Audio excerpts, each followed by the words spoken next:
Kerala state service pensioners union Cherpu block 33ാമത് വാർഷിക സമ്മേളനം നടന്നു.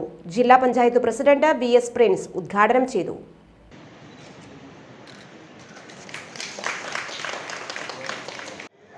ഒരു സംഘടനയിൽ കക്ഷി രാഷ്ട്രീയത്തിന് അതീതമായി അണിനിരന്നിട്ടുള്ള മറ്റൊരു പ്രസ്ഥാനവും കേരളത്തിൽ ഉണ്ടാവില്ല. ഇന്ത്യയിൽ തന്നെ ഉണ്ടോ എന്ന് എനിക്കറിയില്ല. കാരണം മറ്റു വലിയ വലിയ പ്രസ്ഥാനങ്ങൾ നമ്മുടെ നാട്ടിലുണ്ട്. പക്ഷെ അതൊക്കെ പലപ്പോഴും കക്ഷി രാഷ്ട്രീയത്തിൻ്റെ അതിർത്തിക്കുള്ളിലുള്ള പലപ്പോഴും എതിർ ശബ്ദങ്ങൾ ചെവികൊള്ളാത്ത സംഘടനകളാണ്.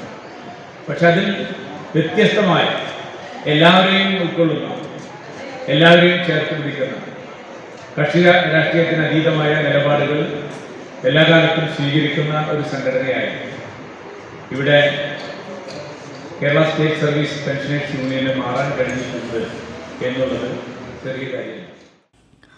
ബ്ലോക്ക് പ്രസിഡന്റ് മേഴ്സി പോൾ അധ്യക്ഷത വഹിച്ചു. KSSPU ജില്ലാ സെക്രട്ടറി K ചന്ദ്രമോഹനൻ സംഘടനാ റിപ്പോർട്ട് അവതരിപ്പിച്ചു. തുടർന്ന് നടന്ന വനിതാ സാംസ്കാരിക സമ്മേളനം സാഹിത്യകാരൻ ഡോക്ടർ അരവിന്ദൻ വല്ലച്ചിറ ഉദ്ഘാടനം ചെയ്തു. എഴുത്തുകാരി ഡോക്ടർ സുഭാഷിണി മഹാദേവൻ മുഖ്യപ്രഭാഷണം നടത്തി.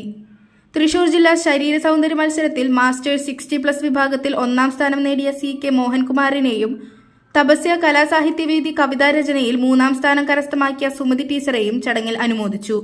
Block joint secretary K Ramakrishnan, ജില്ലാ ജോയിന്റ് സെക്രട്ടറി VN വിജയഗോപാലൻ, ജില്ലാ കമ്മിറ്റി അംഗം MR Kalikutty, Kerala state service pensioners union സംസ്ഥാന കൌൺസിൽ അംഗങ്ങളായ KG Gopinathan, P Ramankutty Menon, Ouseph Kodannur, block vice president Madhusoodanan master എന്നിവർ സംസാരിച്ചു. യോഗത്തിൽ പുതിയ ഭാരവാഹികളെ തെരഞ്ഞെടുപ്പും അംഗങ്ങളുടെ വിവിധ കലാപരിപാടികളും അരങ്ങേറി.